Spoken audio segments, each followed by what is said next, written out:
ದಕ್ಷಿಣ ಕನ್ನಡ ಜಿಲ್ಲೆಯ ಬಂಟ್ವಾಳ ತಾಲೂಕಿನ ಅಮಟಾಡಿ ಗ್ರಾಮದ ಕಿನ್ನಿಮಜಲು ಕೆರೆ 1 ವರ್ಷದ ಅವಧಿಯಲ್ಲಿ ಮರುಜೀವ ಪಡೆದು ಕೃಷಿಗೆ ನೀರೊದಗಿಸುತ್ತಿದೆ. ಕೆರೆಯ ಪುನರುಜ್ಜೀವನಕ್ಕೆ ಪ್ರೇರಣೆ ನೀಡಿದ್ದು ಮಂಗಳೂರಿನ ಆಶಾ ಪ್ರಕಾಶ್ ಶೆಟ್ಟಿಯವರ ನೆರವು ಯೋಜನೆ. ಬಿಸಿ ರೋಡು ರಸ್ತೆಯಿಂದ ಪೊಳಲಿಗೆ ಸಾಗುವ ಹಾದಿಯಲ್ಲಿ ಅಮಟಾಡಿ ಕಿನ್ನಿಮಜಲು ಕೆರೆ ಇದೆ.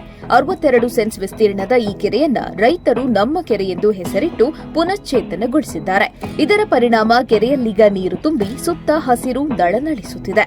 ಕಿನ್ನಿಮಜಲು ಕೆರೆಯ ಭೂಮಿಯ ಮಾಲಕತ್ವ ಮಂಗಳೂರು ಬಿಷಪ್ ಅವರ ಹೆಸರಿನಲ್ಲಿದೆ. ಕೃಷಿಗೆ ಕೆರೆಯನ್ನ ಪುನಶ್ಚೇತನಗೊಳಿಸಲು ಮತ್ತು ಬಳಸಲು ಬಿಷಪ್ ಅವರು ಅನುಮತಿ ಪತ್ರವನ್ನ ನೀಡಿದ ಬಳಿಕ ಕೆರೆಯ ರೂಪ ಬದಲಾಯಿತು. 1 ವರ್ಷದ ಹಿಂದೆ ಇಲ್ಲಿ ಕೆರೆಯೊಂದಿದೆ ಎಂಬ ಕುರುಹೇ ಇಲ್ಲದಂತೆ ಆ ಪ್ರದೇಶ ಗಿಡಗಂಟಿಗಳಿಂದ ಆವೃತವಾಗಿತ್ತು. ಹೂಳು ತುಂಬಿ ನೀರು ಸಂಗ್ರಹ ಆಗ್ತಾ ಇರಲಿಲ್ಲ. ಸುತ್ತಮುತ್ತಲಿನ ರೈತರು ಒಗ್ಗೂಡಿ ಆಶಾ ಪ್ರಕಾಶ್ ಶೆಟ್ಟಿ ಸಹಾಯ ಹಸ್ತ ಯೋಜನೆಯ ನೆರವು ಕಾರ್ಯಕ್ರಮದಡಿ ಅರ್ಜಿ ಸಲ್ಲಿಸಿದ್ರು. ಈಶ್ವರ್ ಶೆಟ್ಟಿ ಅವರ ಬೆಂಬಲದಿಂದ ಯೋಜನೆಯಲ್ಲಿ 1 ಲಕ್ಷ ರೂಪಾಯಿ ಮಂಜೂರಾಯಿತು. ಅದರಿಂದ ಪ್ರೇರಣೆ ಪಡೆದ ರೈತರು ಸ್ಥಳೀಯರಿಂದ ದೇಣಿಗೆ ಸಂಗ್ರಹಿಸಿ ಕೆರೆಯ ಪುನರುಜ್ಜೀವನ ಕಾರ್ಯ ಶುರು ಮಾಡಿದ್ರು. ಸುತ್ತಮುತ್ತಲಿನವರು ಶ್ರಮದಾನ ಮಾಡಿದ್ರು. ಕೆನರಾ ಎಂಜಿನಿಯರಿಂಗ್ ಕಾಲೇಜಿನ ಕೆಲ ವಿದ್ಯಾರ್ಥಿಗಳು ತಾಂತ್ರಿಕ ಸಹಕಾರ ನೀಡಿದ್ರು. ದಿಶಾ ಸಂಸ್ಥೆ ನಿರ್ವಹಣೆಗೆ ಸಹಕಾರ ನೀಡಿತು.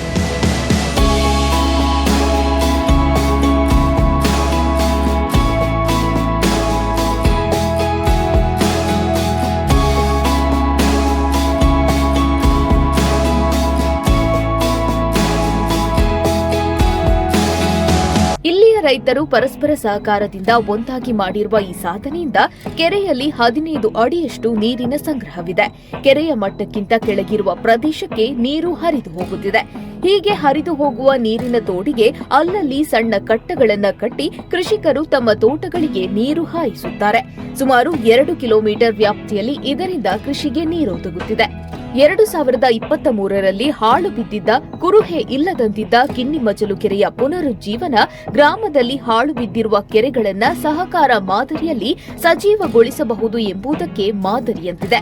ಮಾರ್ಚ್ನಲ್ಲಿಯೂ ನಮಗೆ ಈ ಬಾರಿ ತೋಟಕ್ಕೆ ನೀರಿನ ಕೊರತೆ ಬರಲಾರದು ಎನ್ನುತ್ತಾರೆ ಸ್ಥಳೀಯ ಕೃಷಿಕರಾದ ಮಾರ್ಕ್ ಬರೆಟೋ. ಕೆರೆ ಪುನರುಜ್ಜೀವನದಲ್ಲಿ ಸ್ಥಳೀಯ ರೈತರನ್ನ ಸಂಘಟಿಸುವಲ್ಲಿ ಮತ್ತು ಶ್ರಮದಾನ ಕೈಗೊಳ್ಳುವಲ್ಲಿ ಬರೆಟೋ ಕುಟುಂಬ ಮುಖ್ಯ ಪಾತ್ರ ವಹಿಸಿದೆ.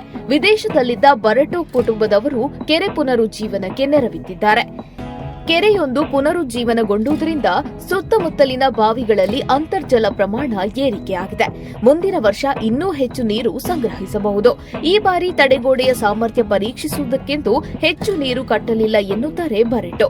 ಕೆರೆಯ ನೀರಿನ ಸಂಗ್ರಹದಿಂದ ಸುತ್ತಮುತ್ತಲ ಅಡಿಕೆ ತೋಟಗಳು ಈ ಬಾರಿ ಬೇಸಿಗೆಯಲ್ಲಿ ನೀರಿಲ್ಲದೆ ಸೊರಗುವುದು ತಪ್ಪುತ್ತದೆ. ನೀರೊಂದಿದ್ದರೆ ಬೆಳೆಗೆ ರೋಗ ಬಾಧೆ ಇಲ್ಲದಿದ್ದರೆ ನಾವು ನೆಮ್ಮದಿಯಿಂದ ಇರಬಹುದು ಎನ್ನುತ್ತಾರೆ ಅವರು. ಒಂದು 120 ವರ್ಷ ಇತಿಹಾಸವುಳ್ಳ ಕೆರೆ. ಸಾಧಾರಣ ಇದೊಂದು ಮಳೆಗಾಲದಿಂದ ಒಂದು ಡಿಸೆಂಬರ್ ತನಕ ನೀರು ಇರ್ತದೆ ಇದರಲ್ಲಿ. ಅದರ ನಂತರ ಇದನ್ನು ನಾವು ಕಟ್ಟುತ್ತಾ ಇದ್ದೆವು. ನೀರು ಫುಲ್ಲಾಗ್ತಾ ಮತ್ತು ಇಲ್ಲಿಂದ ಪೈಪ್ ಮೂಲಕ ಕೃಷಿಗೆ ಬಿಡ್ತಾ ಇದ್ದೆವು. ಕಳೆದ ಒಂದು 25 ವರ್ಷದಿಂದ ಪಾಳು ಬಿದ್ದಿತ್ತು. ಕೆರೆಯನ್ನು ಸ್ವಲ್ಪ ಮಾಡುವಂಥ ಒಂದು ಉತ್ತೇಜನ ಕೊಟ್ಟರು. ಹಾಗೆ ಗೋಲ್ಡ್ ಪಿಂಚ್ ಪ್ರಕಾಶ್ ಶೆಟ್ಟಿ ಅವರು 1 ಲಕ್ಷ ರೂಪಾಯಿ ದೇಣಿಗೆಯನ್ನು ನಮಗೆ ಇವರ ಮುಖಾಂತರ ಬಂತು. ಹಾಗೆ ಮತ್ತು ಊರಿನವರು ಸೇರಿ ನಾವೊಂದು ಕಮಿಟಿ ಮಾಡಿದೆವು. ಮತ್ತು ಇದನ್ನೊಂದು ತಡೆಗೋಡೆ ಕಟ್ಟಿ ಅದನ್ನು ಇಂಪ್ರೂವ್ ಮಾಡುವಂಥ ಆಲೋಚನೆ ಮಾಡಿದೆವು.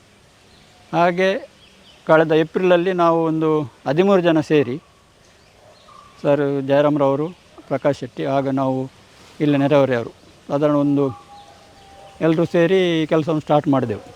ಹಾಗೆ 1 ತಿಂಗಳ ಒಳಗೆ ಈ ಕೆಲಸವನ್ನು ನಾವು ಮಾಡಿ ಮುಗಿಸಿದೆವು.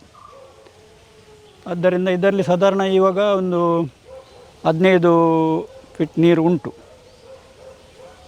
ಕೆಳಗೆ ಸ್ವಲ್ಪ ಸೋರಿಕೆ ಆದ್ದರಿಂದ ಸ್ವಲ್ಪ ಕಡಿಮೆ ಆಗಿದೆ. ಇಲ್ಲಾಂದರೆ ಇದಕ್ಕಿಂತ ಹೆಚ್ಚು ಇರ್ತಿತ್ತು. ಅದನ್ನು ನಾವು ಬರುವ ವರ್ಷ ಸರಿ ಮಾಡ್ತೇವೆ. ಮತ್ತು ಈ ನೀರು ಕೃಷಿಗೆ ಅಂದರೆ ಭತ್ತ, ತೆಂಗು, ಕಂಗುಗೆಲ್ಲ ಉಪಯೋಗ ಆಗ್ತದೆ. ಅದಕ್ಕೆ ಒಂದು 2,500 ಕಲ್ಲರು ಉಪಯುಕ್ತ ಆಗಿದೆ. ಮತ್ತು ಒಂದು ಸಿಮೆಂಟ್ 100 ಗೊಣಿ ಸಿಮೆಂಟ್, ಮತ್ತು ಅದಕ್ಕೆ ಬೇಕಾದ ತುಂಬಿಸಲಿಕ್ಕೆ 10-20 ಲೋಡು ಮುರ ಹೇಳ್ತಾರೆ. ಅದನ್ನು ಕೂಡ ಹಾಕಿ ನಾವು ಫೌಂಡೇಶನನ್ನು ಸರಿ ಮಾಡಿದ್ದೇವೆ. ದೊಡ್ಡ ಕಪ್ಪು ಕಲ್ಲು ಹಾಕಿ ಫೌಂಡೇಶನ್ ಹಾಕಿ ಅದರ ಮೇಲೆ ಕಟ್ಟಿ ಬಂದಿದ್ದೇವೆ. ಆದ್ದರಿಂದ ನೀರು ಸೋರಿಕೆ ಆಗೋ ಏನು ಅಪಾಯ ನಮಗೆ ಇಲ್ಲ ಇದರಲ್ಲಿ. ಮತ್ತು ಸೈಡಲ್ಲಿ ವಾಹನಗಳು ಈ ಕಡೆ ಬಾರದಂತೆ ನಾವು ಸ್ವಲ್ಪ ತಡೆಗೋಡೆಯನ್ನು ಕಟ್ಟಿ ಒಳ್ಳೆ ರೀತಿಯಲ್ಲಿ ಮಾಡಿದ್ದೇವೆ.